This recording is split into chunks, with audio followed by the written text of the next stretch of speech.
I just beat Mafia 3. And there's a lot to say about this game. It was a pretty lengthy game. Close to... It took me a little bit under a month. I didn't get but maybe 3 or 4 hours a day to play it. Whenever work starts to lay me off, I'll be playing games probably 6 to 8 hours a day. That's all I'll be doing. And hopefully I'll be able to do more reviews on video games. This is my first review for a game. I don't want to make it too long, but there is a lot to say about this game. Some positives, mostly positives, and a couple of negatives. Let's get started on the positives and general information about this game. Playing as Lincoln Clay. He's a Vietnam vet, and he's back in town. And he's wanting to he's wanting to be with his family again. He wants to be with his family and friends. So he gets back and he goes to the bar, the club that his kind of adoptive father owns. Sal. His name's Sammy, and he owns that bar, and that's where that's their meetup. But Sammy also owns territory there called the Hollow. And that territory and Sammy are all under one of the big bosses. He's the biggest boss of all the bosses. His name's Sal Marcano. Lincoln Clay is betrayed by Sal Marcano. And this is a story of vengeance. Sal Marcano and Georgie Marcano, his son, go into the bar, the club, and mess shit up. They shoot Lincoln in the head. That's why, if you've seen the trailers, you've seen that scar. This is some spoilers in here. Might as well go ahead and throw that out there. So they've messed up whenever they didn't kill Lincoln Clay, because now you take the role of Lincoln Clay and seek vengeance. And boy, is this vengeance bloody. It is a very cold dish. From the first off of this game, it's taken place in the 60s. So let me just say, there are a lot of racist slurs and dialogue in this game. Some of the most racist dialogue I've ever heard.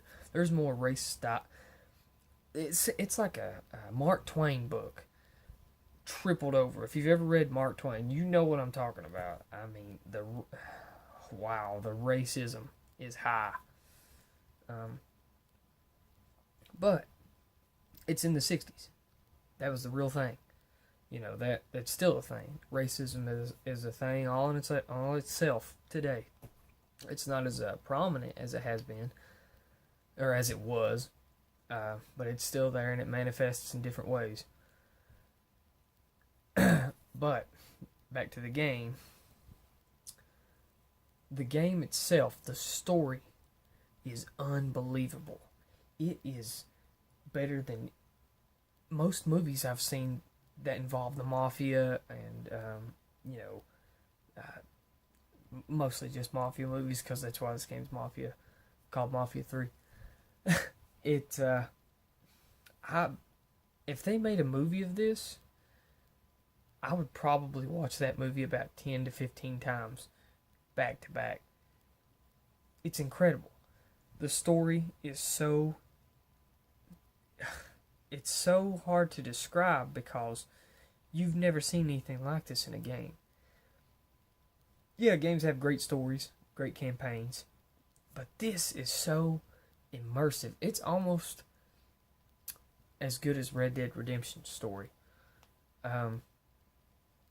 which was an amazing story. I'm excited for Red Dead Redemption 2, but I would like to play a Mafia 4 if they had that, and it had the same story structure as this, and elements to it. Oh yeah, that'd be definitely one of my favorites. Now, I'm not gonna say this is one of my favorite games for the gameplay, but for the story, definitely. The way they placed the music in at certain cinematic sequences was incredible, incredible timing. It was impeccable. There was Paint It Black was inserted in one point in the game that it sent chills down my spine. A lot of Creedence Clearwater in there, so anytime you hear Creedence Clearwater, it's gonna be a good time. The gameplay. Let's get back to that. The gunplay, or I'll say, is pretty fluid. It's great. It's a lot of ducking and covering. I'd compare it to Max Payne 3. That's how I would compare the gunplay in this. But it's so hyperactive.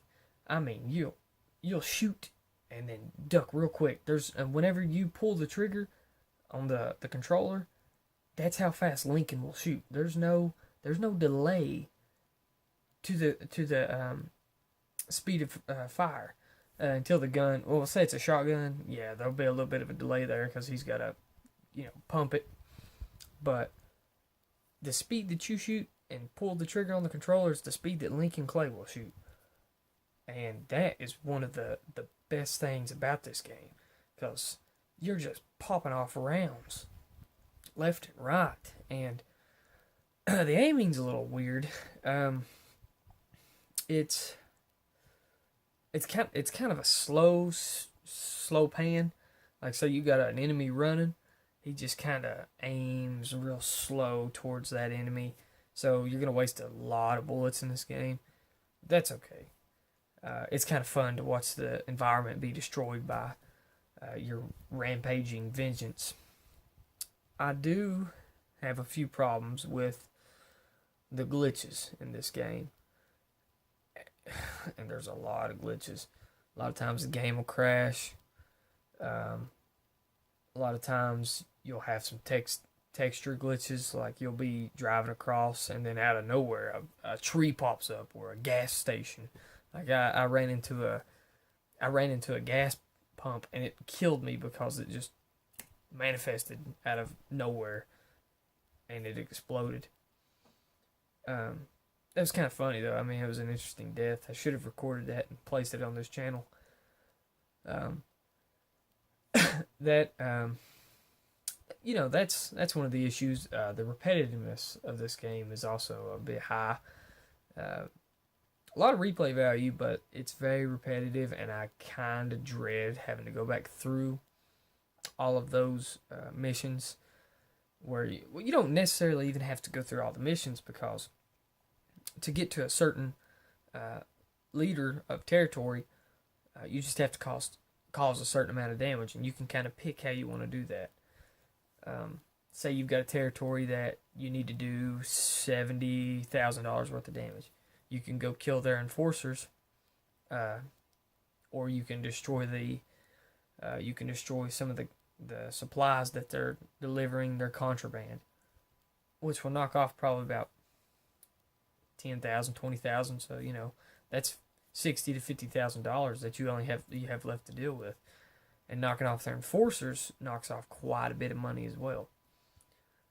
But that's pretty much the entire game. You'll just go looking for enforcers and destroying supplies. That's a little repetitive, but it's okay. I've played games way more repetitive. We're not talking. We're probably going to say this is Assassin's Creed repetition. That's exactly how it is. It's just like Assassin's Creed, but a lot more fun because of that gunplay. Incredible gunplay. Also, whenever you encounter a certain element of the story, you will be immersed. The voice acting was incredible. The motion capture. The priest, who was pretty close with Lincoln Clay, he's kind of doing a documentary about Lincoln, and he's aged. It's a more modern time, and then it'll skip back to the 60s. And it's his dialogue would just draw you in. Around the end of the game, it almost had me tear up because of how emotional it got to watch to bond with a character after playing with that character for so long, and then hearing his story of how he's become a monster. It kind of hits you, you know. Not a game hasn't really hit me or affected me as strongly as Red Dead Redemption has, but this kind of had me there. Red Dead Redemption had me bawl like a little baby. I was in tears for hours after that game. It was such a good game, and I have to say this is up to par with it. I it's gonna have a lot. Like I said, it's got a lot of replay value, and I plan on doing another playthrough. I won't be doing a review on that second playthrough because that's probably about it. If I was to do a third playthrough, I would just I'd probably get bored of the game, and I don't want to hate this game. It can be hard, and you will die a lot because of glitches, because of hard enemies, because of the slow aiming. But that's not that big of a deal. If you're a gamer, you can get past those obstacles no problem just to see this story. Promise you, you will not be disappointed by this story. As a matter of fact, you'll be wondering why they haven't made a movie out of a story like that yet.